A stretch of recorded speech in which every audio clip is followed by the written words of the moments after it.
India versus West Indies का test match चल रहा है और दूसरा दिन खत्म हो चुका है और नहायत बोरिंग आई थिंक दिन था।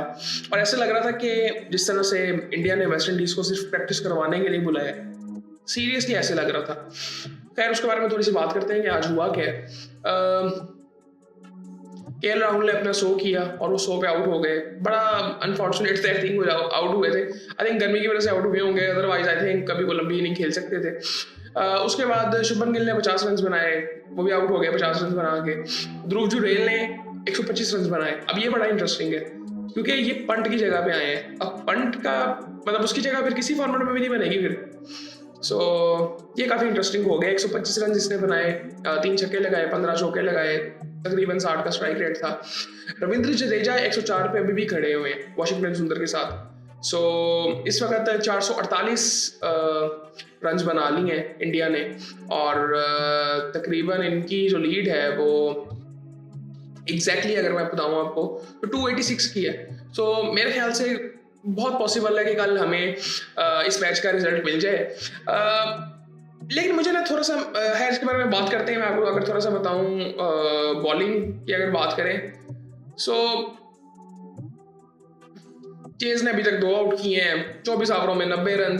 मतलब वो मुझे कहीं से किसी तरह से ऐसे लगा नहीं कि बहुत ज्यादा ना, एक तो पिच बहुत स्लो है, बहुत ज्यादा स्लो है पिच। मुझे लगता है कि मैंने यहाँ पहले भी थोड़ी सी बात की थी इंग्लैंड वाली सीरीज में, इंडिया को थोड़ा सा ना एग्रेसिवली आना चाहिए। उस वक्त मैं कप्तानी की बात कर रहा था, लेकिन इस यहाँ पे अगर मैं बात करूँ ना थोड़ा सा, इनको शायद थोड़ी सी पिचेस चेंज करनी पड़ेंगी। वो मैं इस लिहाज से बात कर रहा हूँ कि मतलब इंडिया का वेस्ट इंडीज से कोई मुकाबला नहीं है, स्पेशली इस टीम से और इस पिच पे। मतलब अगर इनकी बॉलिंग की अगर थोड़ी सी बात करें तो फास्ट बॉलर जो 1-2 हैं वो किसी हद तक कुछ कर लेंगे, अदरवाइज नहीं कुछ कर सकते। मुझे नहीं लगता कि कोई इतनी खास मतलब प्रॉब्लम हो भी सकती है कि थोड़ा सा भी तंग कर रही है इंडियंस को, स्पेशली इंडियन बैटिंग को या इवन बॉलिंग को भी। बैट्समैन के पास हैं 2-3 अच्छे, लेकिन आई थिंक वो नहीं मुकाबला नहीं कर सकते, मुझे नहीं लगता कर सकते हैं यहाँ पे मुकाबला। अब यहाँ पे अब ये फॉर एग्जांपल यहाँ पे देखिए 3.5 का रन रेट है इनका, 128 ओवर्स ही खेल चुके हैं, 448 रन है। तो अभी 286 रन की लीड है।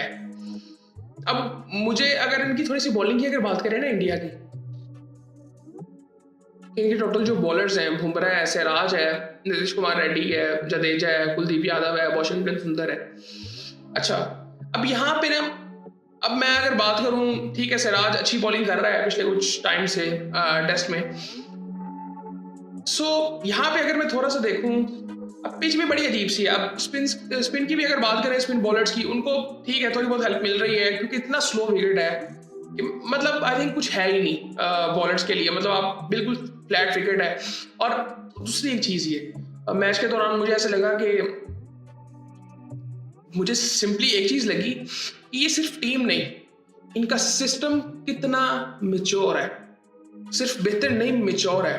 वो सिस्टम इनका इतना मिच्योर है कि जिससे पता चलता है, ये इनके जो एक्शंस देखेगा इनको पता है कि हमें क्या चाहिए। मतलब हम पिछले कुछ टाइम से ढूंढ रहे थे कि यार हमें किस तरह की पिचेस बनानी चाहिए, कैसे बनाएंगे ये सारा कुछ। तो फिर हमने इंग्लैंड के खिलाफ स्पिन ट्रैक्स बनाए, वो भी दूसरे मैच पे। मतलब जब सर पे बात आ ली तब हमें पता चला, और फिर उसके बाद हम 2 मैचेस वहां से जीते। फिर हमने वो फॉर्मूला आगे लेके हम चले, वो क्योंकि हम बांग्लादेश से हार गए थे। अब उसके बाद वेस्ट इंडीज से वैसे हम 1 मैच हार गए थे, सो वो भी हमें जीतना चाहिए था।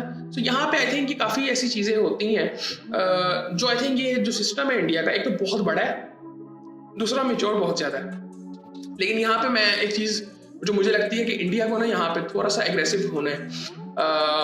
एक तो मैं मतलब शुभमन गिल को एज अ कैप्टन भी थोड़ा सा एग्रेसिव होना है, और लेकिन इनको क्रिकेट भी ऐसी खेलनी है। जिस तरह मुझे लगता है कि वेस्ट इंडीज के खिलाफ आप अपने रन रेट को बेहतर कर सकते थे यहाँ पे। मतलब इतना कोई खास उनका बॉलिंग अटैक नहीं है, अपना रन रेट बेहतर करके वो थोड़ा वो एक स्टेटमेंट वाली बात होती है ना। आप स्टेटमेंट तो वैसे अभी ये भी दे रहे हैं क्योंकि 5 दिन का मैच है।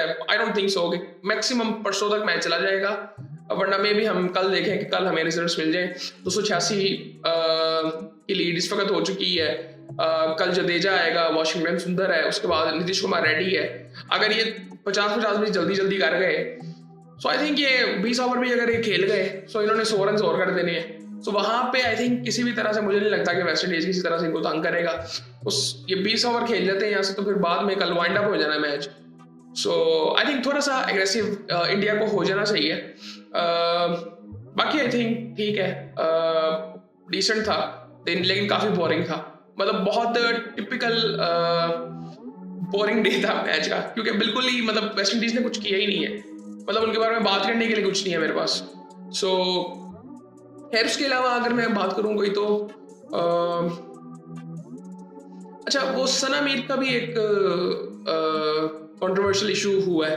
मतलब कंट्रोवर्सी वो थी ही नहीं, वो उन्होंने किसी प्लेयर्स के बारे में इंट्रोडक्शन देना था कमेंट्री में, तो उन्होंने बताया कि जी वो आज़ाद कश्मीर से हैं। अब ये इशू बना हुआ है इस वक्त इंडियन मीडिया पे।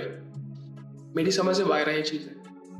मतलब फॉर एग्जांपल, और ये जिन्होंने बात की है मुझे तो उन पर बड़ी हैरानगी होती है। अभी वो रिसेंटली कुछ अर्सा पहले पाकिस्तान में थे। मुझे समझ नहीं आती कि वो बिल्कुल ही ना वो सच को दिखाते ऐसे है कि जी खैर क्या इतनी लंबी मैं बात करूँ। वो सिंपल सी बात ये थी कि उन्होंने एक प्लेयर का इंट्रोडक्शन दिया, वुमेन क्रिकेट वर्ल्ड कप हो रहा है और वो भी अजीब सा ही हो रहा है। उसमें भी आई थिंक इनके जो चेयरमैन है उन्होंने कहा कि जी इसको हम कंटिन्यू करेंगे। उसमें इन्होंने साफ खुद कह दिया, वो ऑपरेशन सिंदूर की बात कर रहे थे। सो आई थिंक अब हमें परवाह भी नहीं है इस चीज़ की, और वो ट्रॉफी वाला जो चक्कर चल रहा है वो भी मसला चलता जा रहा है। इसको भी अब ये मतलब फॉर एग्जांपल किसी का भी इंट्रोडक्शन अगर दिया जाए जो पहला मैच खेल रहा होगा या डेब्यू शायद होगा, तो उसके बारे में अगर बताएंगे तो बताएंगे ना वो कहाँ से है। सो ये चीज़ें मेरी समझ से बाहर हैं। उसके अलावा कई क्रिकेटर्स की बातें आ रही हैं कि जी ये पॉलिटिक्स नहीं होनी चाहिए। एबी डिविलियर्स ने भी कहा था कल अपने चैनल पे। सो ये बातें अब बुरी लग रही हैं, लेकिन ये इनसे कोई फर्क पड़ेगा नहीं इतना ज़्यादा। अब ये सेम चीज़ इंडियन मीडिया किस तरह से दिखा रहा है ये भी आप देखें। ये बड़ी इंटरेस्टिंग चीज़ है कि वो दिखाता किस तरह से है। फिर उसके बाद आई थिंक ये जो अगर इंग्लैंड बोर्ड, जो कि कभी नहीं, मुझे नहीं लगता, मुझे उम्मीद नहीं है ये कभी होगा, ऑस्ट्रेलियन बोर्ड ये बातें ये करें फिर जाके कुछ होगा, लेकिन अदरवाइज मुझे लगता नहीं ऐसा कुछ होगा।